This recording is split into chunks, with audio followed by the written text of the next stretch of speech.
Scott. Welcome back to the channel. Today I'm going to share with you the results of my second attempt to barrel age whiskey here at home. In this case using a white rye mash from a local distiller. So in honor of that, the pour today is the results of my first attempt at barrel aging when I used some Buffalo Trace White Dog wheated mash. You can see here I poured it back in and that's the color. It was totally clear when it went into the barrel and now it's a nice deep amber color. I'll link up above, I think it was a 3-part series. I'll link the first one and you guys can follow along. This actually was, I would claim it to be a success. It was really pretty good. So, cheers. Yeah, still pretty good. Now what we're doing today, as I said, is using rye mash from a local distillery, 2 James Distillery here in Detroit, that was purported to be the first legal distillery in Detroit since Prohibition. It's a pure, unaged rye mash, very clean on the palate, maybe a little citrusy notes, pure to the taste. So following some of the lessons I learned the first time I barrel aged, I made sure that the barrel was properly seasoned and had been full of water for several weeks, not leaking. Then introduced the white mash into the barrel.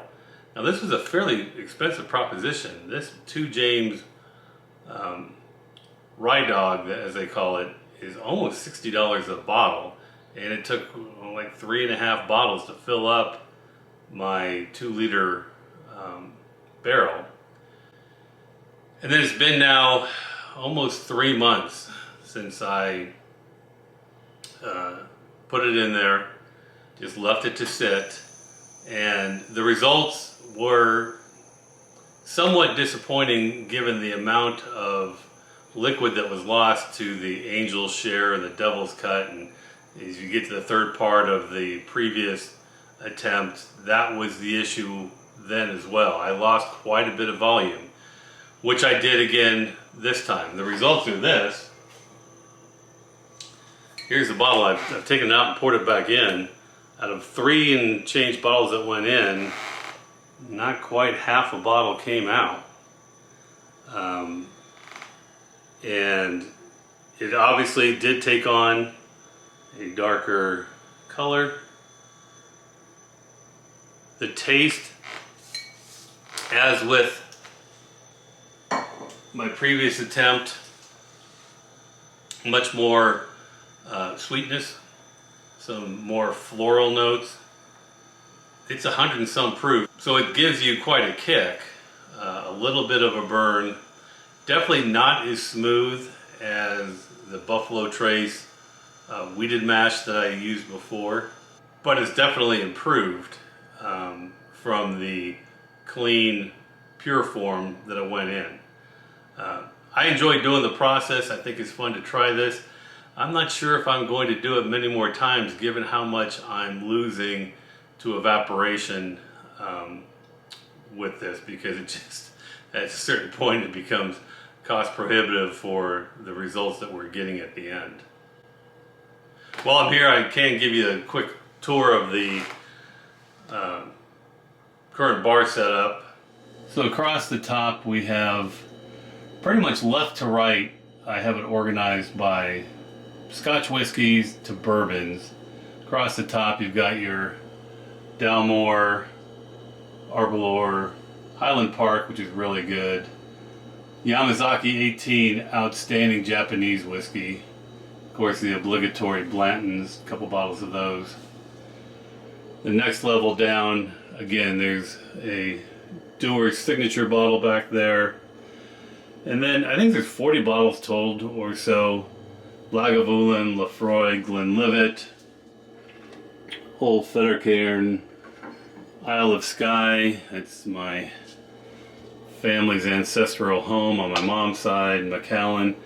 Then over here with all the various bourbons, that quite frankly were a little too tall to fit on the next shelf down. Booker's, E.H. Taylor's excellent. I don't have to tell you guys that. A couple bottles from a local distiller here I really like. J. Riddle Peated Bourbon, Catcher in the Rye Whiskey, both from Two James here in Detroit. Some more bourbons down on the next level. Detroit City Bourbon, Butcher's Cut, Elijah Craig, Buffalo Trace. I did a review on this Rusty Claw, more marketing than anything with that bottle. Maker's Mark, some Clyde Mays in the back. Down on the bottom, some of my non-bourbons and whiskeys. Casamigos, a couple of different types of tequila, a bottle of sake I got probably 35 years ago in Japan. Then of course, the wine cellar down below, and over here one of my more popular videos on my GE Profile Nugget Ice Maker. Thing's fantastic.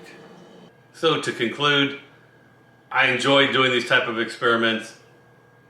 It does improve the taste of the raw distillate when it goes in, but you do have to be prepared for some significant volume loss when you do these type of barrel aging. And quite frankly, it makes you understand more and more why longer aged bourbons and whiskeys cost so much, because obviously the producers are losing quite a bit in the process. That's it. I hope you've enjoyed this. If you have, hit the like, subscribe, and bell button, and I'll see you again soon here in the arena.